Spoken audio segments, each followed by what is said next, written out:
Welcome to The Right Chamber, the podcast where we dive deep into the fascinating world of medicine and healthcare. In every episode, we will talk about pivotal topics relating to medicine and surgery in the UK and what it's like to be a healthcare professional today. We are inviting doctors and other healthcare professionals across different specialties to discuss their experiences and give an insight into what their journey has been like. Please follow us on Instagram and TikTok at RGUCMS and subscribe to our YouTube channel, RGUC Media. So sit back, ignore the traffic, and enjoy the Right Chamber podcast.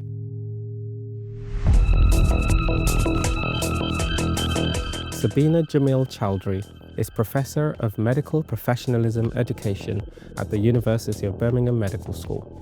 She is Academic Quality Lead, Senior Personal Academic Tutor, and Equality, Diversity and Inclusion Lead for the School of Medical Sciences. A practicing GP in Birmingham, Sabena holds a doctorate in enacted practical wisdom, was Associate Dean for NHS England, and a founder of both the Practical Wisdom Network and Della Fish Foundation. Welcome back to the Right Chamber podcast. My name is Jaspreet. My name is Victor. And today we have a very special guest with us, Professor Sabena Jameel. Welcome. Hi, thank you. So tell us a little bit about yourself before we dive into the podcast. Oh, right. Okay. So I'm the daughter of an Indian immigrant that came over in the 1960s. I was born in the 70s. Oh my God, I shouldn't have disclosed that quite so early on. I grew up in the Peak District, close to Manchester. I loved growing up in the countryside. I then went to Nottingham University where I studied medicine. Obviously qualified as a doctor, did my foundation training initially in Derby, but then met my husband, actually got married and came to Birmingham. There I did GP training and then started working as an inner city GP, which is what I still do now. So I've been doing that for, 25 years. And I find that really rewarding. But alongside that, in about 2006, I started to dabble with medical education. And what was really interesting about studying medical education was how the theory and the social science came easily and intuitive to me compared to sometimes the hard science that you have to learn when you're in medical school.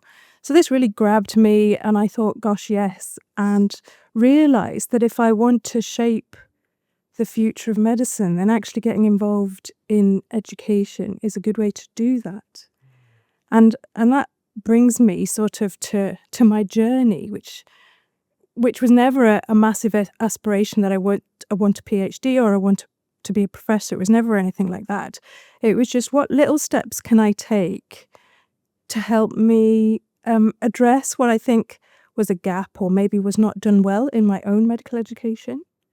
And that was things like the fact that I very strongly felt that the connection part, the humane part, the character aspects of being a good doctor were not emphasized. And it just felt like drudgery of knowledge.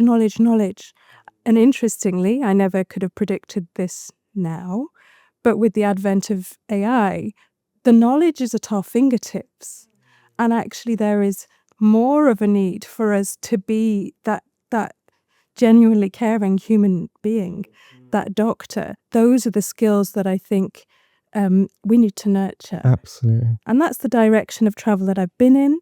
And obviously I've just mentioned I have a PhD that looked at wisdom in doctors.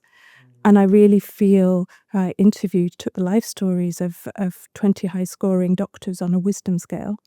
And I feel there are lessons there that help us learn how to be better in relation to character and professional virtues. And I align that with professionalism. So that's what I'm a professor of medical professionalism education. Wow, amazing. Can you give us some examples of what you found out from these interviews with the wisdom doctors? Okay, so actually in my PhD, I obviously have transcripts from the interviews that I did. And then collated those transcripts and used a technique called corpus linguistic frequency analysis to kind of gather what they were really talking about. And I came up with 34 attributes, of which I can't roll off because I can't remember them all, but I will tell you the most important ones. And it was things like being open-minded. It was about being humble. It was about being able to reframe things that were difficult and the focus on growth. They felt they had a strong sense of agency and autonomy, that they could direct the future of their lives. I think a really key thing was they had healthy boundaries, and everybody has to explore their own boundaries that are healthy, and it's different for different people. So there's no one size fits all, and that became clear as well. I think one of the major things that I would say, whether you had a faith or no faith, the golden rule was really important. So that was to do unto others as you would for yourself or your family. Yeah. And it's these kind of values that underpin the way that they behave in their daily lives as wise doctors. So I try to now embed that in what I deliver in professionalism curriculum. And I guess one of the hardest jobs has been to redefine professionalism because it's got baggage. Lots of people may conceive professionalism to be to just follow the GMC rules or to just follow the law. And it feels like all these rules are being imposed on you. And it's true, we do have to follow the GMC rules. We do have to abide by the law. But for me, professionalism is so much more than that. It's about exploring who you are, how you're going to navigate this profession with all the values that you have grown up with, that you're learning about how to be a good doctor. And essentially, if I was to get a little bit technical, I studied Phronesis, which is practical wisdom, and it's rooted in Aristotelian virtue ethics. And it's about doing the right thing at the right time, for the right reason, for the right person. And fundamentally, it is a master virtue that adjudicates when values conflict. And we are, in our daily lives and in our clinical practice, we are forever having to navigate conflicts of values. So, for example, if I see a patient, they're asking me to examine them for a breast lump, I have a suspicion that this is not good news. I have sort of, do I be kind or do I be brutally honest? How do I navigate that with the person in front of me? And as a GP, I have longitudinal relationships with patients. I may know that this person suffers from chronic anxiety. So I have to find the right way for that person in front of me to convey that news. There's no one way fits all for every single patient. patient. Whereas some of the rules-based may say you must be honest at all times. Yes. But you're thinking, hang on, I know this patient, and if I tell them I think this is cancer, I will torment them for the time, that 2-week wait, for every single day they're waiting for that appointment. So somehow I have to find the language and the right way to do the right thing for the right person. It's kindness to the patient as well. Absolutely. And I think one of the biggest things that actually structurally, if you look at medicine and its education, the moral mode of practice, the moral imperative has almost been removed because we're supposed to be objective and things like that. Whereas bottom line, when we're talking about professionalism, we're talking about values, opinions and feelings. Well, they're not objective. We're dealing with this sort of grey area. And actually, there are better educational frameworks that suit that kind of work, like constructivism. And that's essentially what my plea is to people, to be flexible in realizing that there's different tools for different types of learning. And let's embrace this because as a result, we can be better doctors. Absolutely. And that's amazing.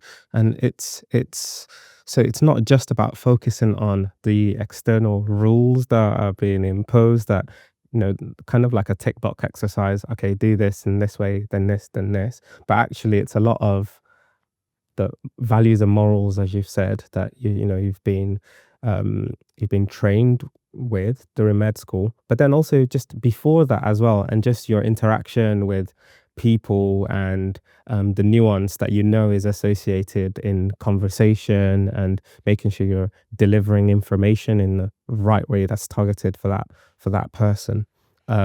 So yeah, that's a very interesting take on that aspect of professionalism. Okay, and you are someone who wears many hats, isn't it?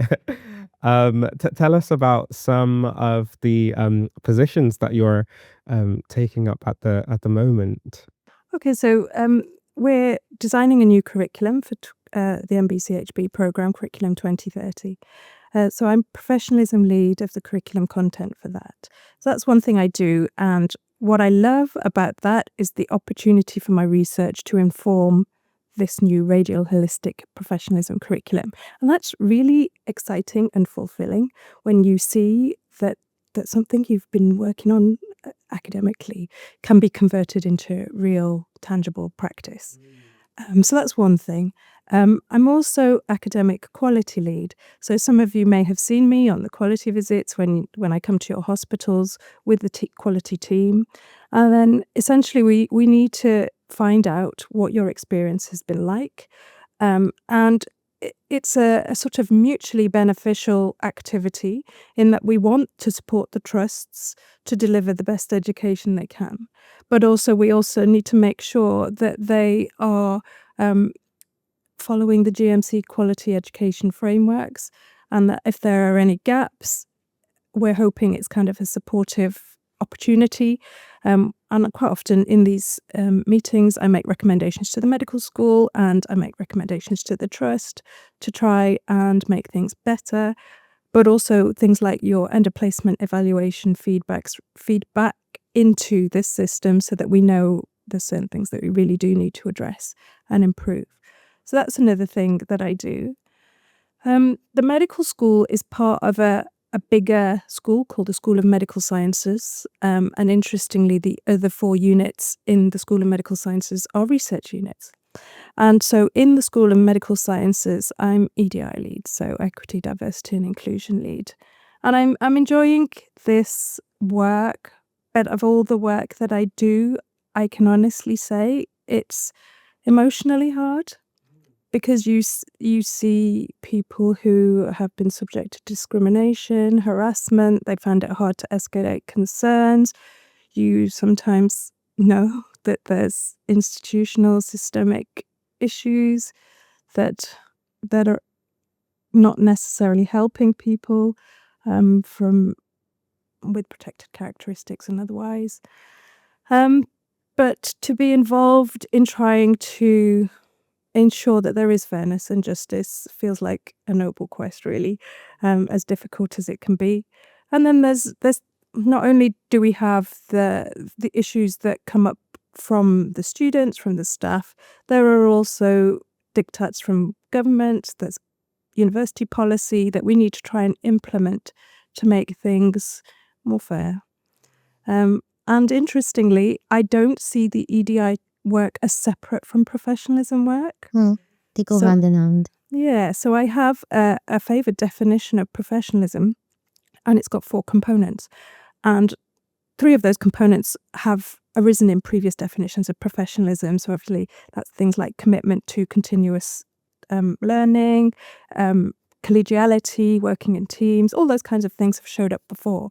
But this 2020 definition by Ong, I favour because one of those elements is a commitment to our equality, diversity and inclusion, irrespective of somebody's gender, race, religion. I do not believe you can be a humane professional if you are harbouring hate or discrimination towards a certain population. So very much embedded in professionalism is that commitment to fairness and justice. I think you're in the wrong profession if you harbour any sort of hate or discrimination as a doctor. But you'd be surprised, actually, because the geopolitical climate is difficult. And not only a few weeks ago, I ran a conference on creating dialogue for compassion, basically educating against hatred. Because I'm hearing things now from my different environments, if I'm not seeing that consultant because they're from that background, or I don't want to see that doctor because they are an immigrant doctor. I'm hearing this in society now. So this work is more important than ever. Excellent. Are there any steps being taken to make sure that EDI rules and regulations are implemented in hospitals and institutions? I suppose when you do these quality visits, do you just make recommendations, or are there Yeah. active steps that they Are there have to? seminars that are held in hospitals? Well, I mean, even here when I walked to your hospital, in the main entrance, it was about how patients are expected to respect staff irrespective of their background. So things like that, raising awareness. I think in my role, it's about holding institutions and people to account on closing the loop that things are being done. But as we said at the very beginning, it's not just about following the rules. You can tick box that you've done your mandatory training on EDI, but that may not actually influence your next interaction with a patient who is from a different background than you, and you're already harboring some difficulty with that. And I think that's another thing about professionalism. It's about the introspection that is required in yourself, the reflection that is required to think, well, how could I have done that better? How could I tackle this with a more open heart, with more compassion? And we are all learning, and I'm still on this journey too, of thinking, hang on, every single day, there are opportunities where I could have done things differently with different outcomes. And we mustn't forget that we have a choice. This is going to sound really strange, but I still work as a GP, and some of those days are really hectic. And it's really easy to get mopped up in that I'm feeling stressed, I'm running late by about 45 minutes. That then puts pressure on the next person to walk into that room, and you're not really 100% giving them attentive listening because you're thinking, I'm hungry now, I need to go to the toilet now, or I'm late to collect my child.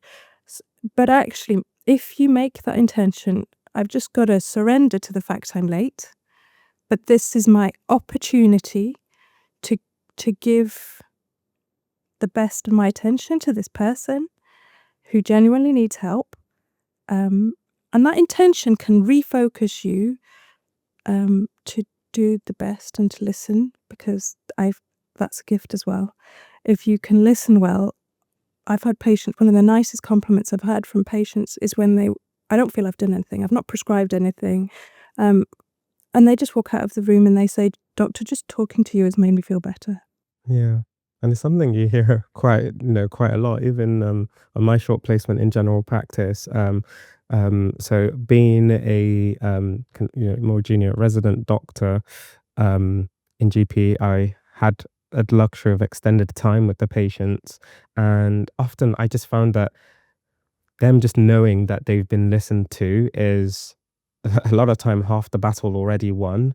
And you just giving that listening ear alone is almost like therapy in itself, for a lot of patients, isn't it? Oh, and be it with patients or with your own friends and family, they know when you're distracted.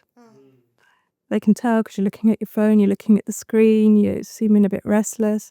But if you can literally, at the start of every consultation, Roger Neighbour has consultation models and he calls this housekeeping.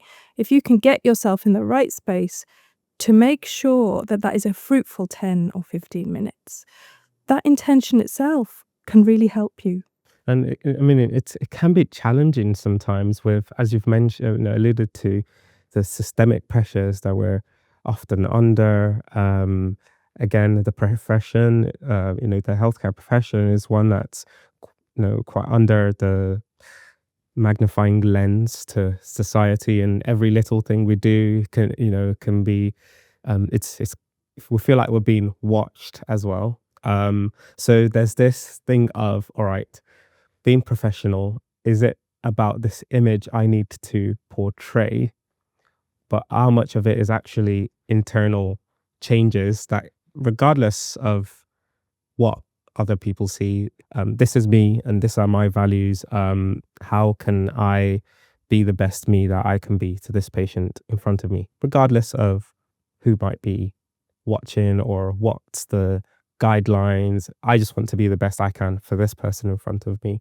And I think that's... Because you think about it, if your list is running late, right? But this patient still gets the 15 minutes. Just focus on the patient and then move on. At least you're giving your all attention to that patient for the 15 minutes that they have. And I think, I guess I'm lucky in that I've been at the same practice for about 20 years. So my patients are willing to wait because they know that I'll do my best to listen to them when their turn comes. And I think sometimes it's harder when we're working in systems where there's no longitudinal relationship. It's becoming more of a transaction, a service, a bit like getting your hair cut or whatever. If you're not on time, it's different. You think this is a service, I'm paying for it. So that relational aspect of care is really very important. And alluding to what you had said earlier, a really important part of professionalism is not just compassion for patients, it's compassion for yourself. And I think the profession makes us work so hard, it's easy to forget that, you do need to look after yourself. There's this analogy that when you're on a plane and the plane's crashing, you've got to put your own gas mask on first for the oxygen before you give it to anybody else. And learning how to do that can be hard. I know I've come across medical students who don't want to tell the medical school or don't want to go to student services and well-being because they think it's a failure to have some feelings that could be depression or they don't know why they're not feeling right and they feel it's a failure to even mention it. Because people think it will be stigmatized and that will be on their record that you're not fit to be a doctor. I think that's what really is a problem, where people think if I go, they're going to think that I'm not fit to be a doctor anymore. And we need to overcome that because stigma's huge. I can't deny it's there, and you're absolutely spot on. But even if you look at the GMC on fitness to practice, if you've had numerous medical conditions, the goal is to support you back into work if that's possible. And so there's this self-reporting system where if you're ill, you've been in hospital, etc., you can report to the GMC, not to get into trouble, just because of that level of self-awareness that you're putting things in place to try and help get back into work. And I see this, and I sometimes feel, maybe rightly or wrongly, being a staff member at the medical school, that sometimes there's this feeling that it's us and them, students versus the med school. It's not, in that we genuinely want you to graduate. We want you to become doctors. And if that means taking a leave of absence, if that means taking some time off, then you know what, maybe that is that point when I refer to the 34 attributes of wise doctors. Sometimes those are the points of most growth, who you really learn who you are, what you want, what has meaning for you, what you feel your purpose might be. It's often those swampy lowlands, as been termed by Donald Schwann. The swampy lowlands are where you learn a lot about yourself. Yeah. And this conversation brings me back to one of the professional development group at my medical school back at the University of Exeter. And the facilitator just asked all the students, what is a good doctor? What makes a good doctor? And I just think back to that time. I was maybe second year or so. And at that time, it is just as you said at the in the beginning of the conversation. It's more about, okay, they're knowledgeable. They know what to do. They've memorized lots of medications and lots of medical conditions, and they can remember things quickly. And it's all about skill and all about knowledge. And then during the course of that conversation, just thinking back now, it's then when the facilitator then broke it down further that actually, just as we've said, it is so much more than just the most knowledgeable person or just the most knowledgeable. And actually, if you were to ask the patient and ask from their point of view, what makes a good doctor, their answer will probably be drastically different to that of that first or second year medical student. So I think conversations like this is really important, just to remind our students that, it isn't all just about sticking your head in the books, but a lot of it is that humanity, wanting to be the best, as we've said, for the patient. And that I think is an important message to make sure that we pass across to them. And remember, we are human as well. And sometimes when you see a patient who has clearly lost hope, who is bereaved, there may be elements of that we felt ourselves. And the art of being a good doctor is to oscillate between the subjective and the objective, remembering you are human and you know what it's like to feel that vulnerable, but also that there is this doctor-patient relationship and they're kind of looking to you for support. And that is, again, a skill, which is why I'm so interested in wisdom, which is the culmination of the cognitive abilities, the reflective abilities, and the character, things like compassion. These things have to come together to help do our job. Yeah, absolutely. A good doctor is a doctor who knows his own limitation, who knows when to ask for help, and who isn't afraid to reflect on past mistakes or errors, because no one is perfect. At the end of the day, we're all human. But the important thing is, are we reflective? Do we look back on how we've performed on a regular basis, and just making sure today I'm better than I was yesterday? And that is it in the end, isn't it?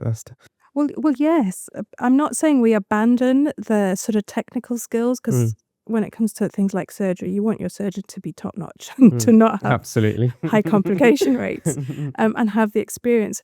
But I just felt that the pendulum was swinging more towards the technical knowledge. It was just very knowledge heavy, yet we were neglecting a little bit this side. And I think to be a whole professional, this all needs to come together. I think that should be like a part of the curriculum, how to speak to patients and actually feel at human level with them. Because I think sometimes when we teach students, they just think, yes, I need to know A to E, know how to manage them, and that's it. And actually, if you look at how medical education evolved, it is obviously bioscientific foundations, and to a degree, part of the hidden curriculum that results from that is that we learn about the disease first, not the story of the patient. Whereas the story of the patient is equally as important, because within that story, the patient is relating what's important to them. And if you can connect what is important to them to what you think is going on with your pattern recognition, disease recognition, whatever it is, then you're really becoming patient-centered in your approach. I think that's quite interesting, because a lot of doctors get frustrated when patients start telling you a story about 30 years ago. But that's probably what's important to them. And when you keep listening, you'll find that something in that story relates to the present problem. Yeah, while they're here. But a lot of us were just like, oh my God, no, not 30 years ago. I want to know now. And that's because we're very much thinking in, I only have 10 minutes to do this. And why are you talking about that? But you're right. That's why I actually very much part of developing practical wisdom is appreciating medical humanities, which is how the arts, the theatre, the stories, the music help us understand what it is to be human. And again, these help us to become better doctors by broadening our approach to, hang on, the story. How do we analyse this story? What's important in this story? What's important in this poem? These things can help us. In between your academic and clinical space, how do you just manage it all? Because every time we have encountered you, you look so effortlessly glam that we just want to know how do you do it all?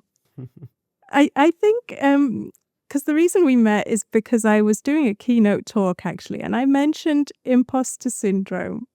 Okay, so maybe some of the reason why I try to look smart or have a persona that dresses a certain way is because it gives me confidence. Because I didn't know, there's nobody who's done kind of the stuff that I've done before. So there isn't a role model in that respect. But then I think, well, who is eloquent? Who knows how to speak well? How are they presenting themselves? And kind of using that to guide, well, if I'm to be taken seriously, I have to present myself in a certain way. And even my quest to do my PhD, I do actually love studying, and I loved doing my PhD. But I knew that I couldn't have conversations about wisdom and character with the medical fraternity if I didn't have the qualifications and the kudos to be able to say it. Well, now I do have those qualifications, and I can't really be criticised for you're not an expert on this, because actually I have spent an awful lot of time reading this, and I think it's important. And that's another thing, actually. How do you do it all? Well, you don't realise you're doing it all. You're doing it all because you have this strong motivation, this strong sense of purpose that makes you grasp opportunities that help you in the direction of okay, well, how can I have influence? And you take those opportunities. And sometimes it does feel overwhelming, especially when I've just agreed to do things on the weekends as well as my working week. I'm thinking, I've not had a weekend off in ages. So, but then you realise, hang on a minute, this does align with what I'm hoping to achieve as a bigger picture. And that strong sense of purpose just keeps me going, really. And as long as these opportunities arise, you find the energy from somewhere. So it's about that kind of motivation and the urge to just want to have a target in mind and what you want to achieve, and every little thing kind of all works together towards that main aim of what you're aiming to achieve. And that's not to say I always do what I always want to do, because obviously there's some management stuff like spreadsheets that I don't like, but I know I have to do it because the ultimate goal is it helps things get done. And so, yeah, you have to take the rough with the smooth. And I picked up a little thing you said at the start about how, your motivation has to go in sort of more into the medical education spaces. You noticed a gap in your own experience as you passed through the system, and then that motivated you that actually I want to do something to filling this gap, or just to do something to create a shift. And I find that so inspiring. I think if everyone did that. You just need to find your drive and then go for it. So I'm also a fan of aphorisms, so little sayings. So I think it was Gandhi that said, be the change you want to see in the world. And then there was another one from Cornell West, which relates to the EDI conversation, which is that justice is love in public. And all these things, they're very short, but they quite inspire me. And that if you can't remember all these definitions of professionalism, another short one is that professionalism is a trust-generating promise. So that essentially means that you're going to conduct yourself today in a way that a patient or a colleague or a friend in the future knows that you are that person that they can trust. Yeah. And these things do motivate me. Well, you should be happy to know that you influence a lot of us. Absolutely. Oh yeah. Oh, in the office. The office, we're like, Professor Jameel's coming today. Yes. Yes, you Brilliant. do. You do. Shall I tell you what made my day today? Oh yes. They actually said they dressed even smarter because they knew I was coming today. I'm thinking, wow. Oh yes, we had to represent for sure. Oh, that's fabulous. Just before we let you go, do you have any particular books or materials that, just based on the discussions we've had, just from anything from the top of your head that you think might be good for any of our listeners to just pick up and read or look into? So it's really interesting you say that, actually, because my own journey into looking at wisdom was because I was reading stuff like that for pleasure anyway. So to do it in an academic sense was just extending what I was doing for pleasure anyway. And I guess one of the books that really made me think, and I enjoyed it, and it's not difficult to read, is Kitchen Table Wisdom by Rachel Remen. And I think she was a pediatrician, then she was a palliative care doctor, and she has a very, very humane approach to the way she talks about patients. So that I loved that book. If you want to learn a little bit more about practical wisdom, it is literally about how it's applied in the professions. So there's a book called Practical Wisdom, The Right Way to Do the Right Thing by Schwartz and Sharp. Again, that's kind of like airport reading. It was an airport kind of book. But you can see how it's being applied to the legal profession, teaching, medicine. So that's quite an interesting book to read as well. I think there are many things like Being Mortal by Atul Gawande.